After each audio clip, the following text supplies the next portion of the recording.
राजीव, जैसा कि हरीश खुराना जी कह रहे हैं कि राज्यों में जीत हार को वो कंसीडर नहीं कर रहे हैं इतना, लेकिन 24 के लिए वो कह रहे हैं कि कोई वैकेंसी दूर दूर तक नहीं है, चाहे विपक्ष एकजुट हो या फिर ना हो।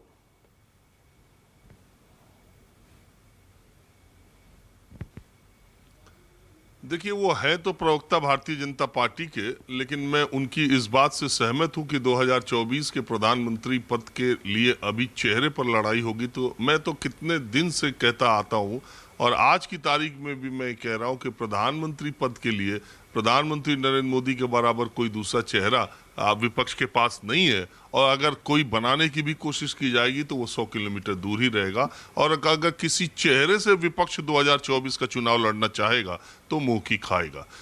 मुद्दों पर अगर आने वाले दिनों में कुछ ऐसी बातें खड़ी हो जाएं जिससे जनता ही, जैसे मैं हमेशा मानता हूं कि कर्नाटक का चुनाव कांग्रेस पार्टी ने नहीं जीता है, कांग्रेस का चुनाव कर्नाटक की जनता ने बीजेपी को बुरी तरह हराया है। और जो भी सीटें मिली है वो केवल प्रधानमंत्री की वजह से मिली, उनकी मेहनत की वजह से। नहीं तो बीजेपी का हाल तो वो होता कि इतिहास में उतना कम किसी राज्य में उसे सीट न मिली होती।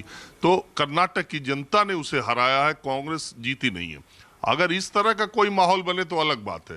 बात हम आज ये कर रहे हैं अरविंद केजरीवाल की और दिल्ली के जो अध्यादेश आया उसकी।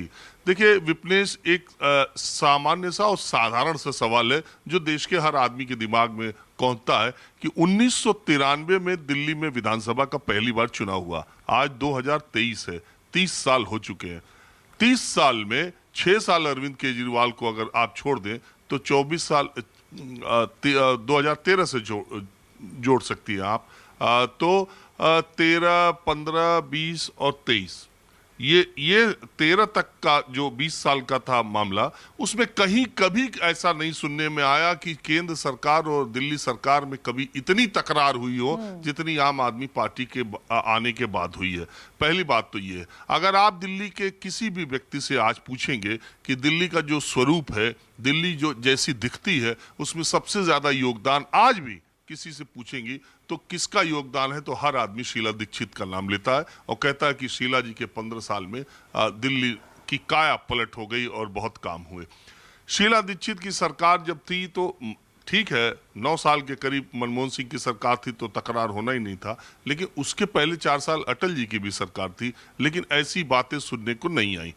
तो ये केजरीवाल की सरकार आने के बाद हुआ। उसकी वजह यह है कि दोनों में सियासी तकरार बहुत ज्यादा है और देश में जो नेता इस वक्त मौजूदा नेता है उसमें 2 नेता ऐसे हैं जो भारतीय जनता पार्टी के बराबर ही लड़ाकू हैं, जुझारू हैं। उनके कार्यकर्ता, उनके नेता, उनके समर्थक उसी लेवल पर जाकर भाजपा से लड़ सकते हैं।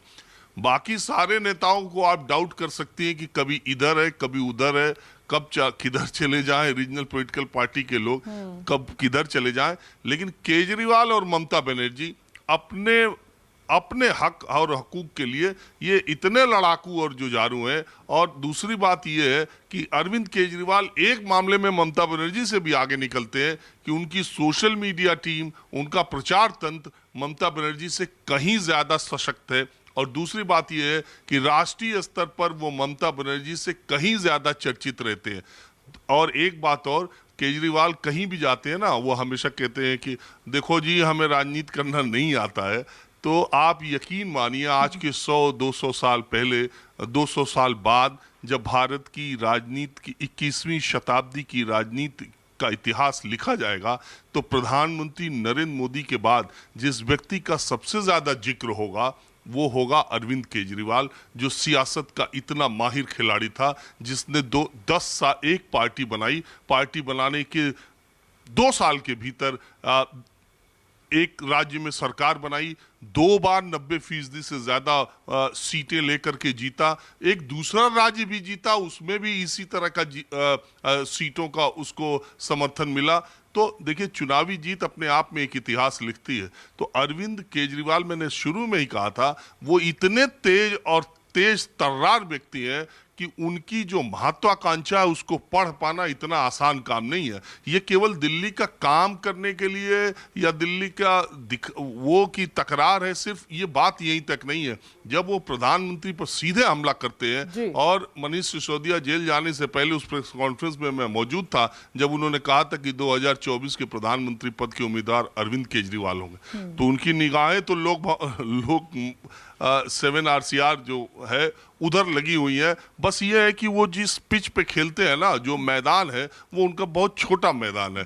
वो बड़ा मैदान चाहते हैं खेलने के लिए बीजेपी के खिलाफ, वो अभी उनको मिला नहीं है, अभी दिल्ली और पंजाब तक है।